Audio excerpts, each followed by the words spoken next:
At dahil for the cravings tayo ng paksiw na isda, bumili ako ng salmon cutting.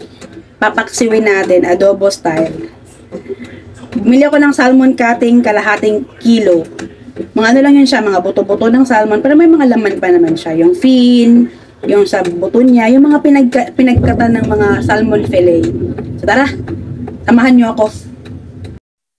Ayan yung salmon cutting na nabili ko. Ganyan lang siya, yung mga fin. Marami pa din naman siyang laman, ganyan. Yan lang kasi ang meron sa supermarket or sa grocery store ko. So bumili na ako ng kalahating kilo. Tara, lagay na natin sa kaldero or pot. Ayan, dyan sa ilalim, naglagay na ako ng luya, garlic, laurel leaves, at saka sibuyas. Wala kasi akong, sibuyas na pula, so yung puti na lang muna.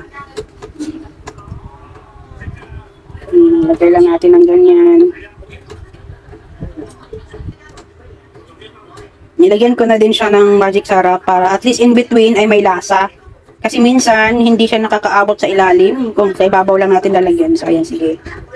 Ayan. Tapos, maglalagay na din tayo ng laurel sa taas, sa ibabaw. Tapos, yung mga onions. Ganyan lang. Garlic. Tapos, luya. Ganyan. Hindi ko yan lalagyan ng tubig. Tanging suka, toyo, oyster sauce. Ang ilalagay ko. At saka oil. Para yung katas talaga niya, yung magiging sabaw niya. Yung suka na ginamit ko ay galing dito.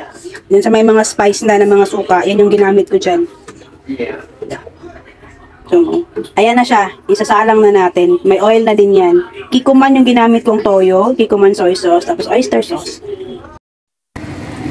O diba, nagtubig siya. Kahit hindi ko nilagyan ng tubig, ganyan na yung sabaw niya. So, yummers, ang bango-bango na niya. Amoy adobo na salmon na. Luto na ang ating paksiw na salmon at kailangan na natin siyang ilipat para hindi makita ng mga otoridad. Bye!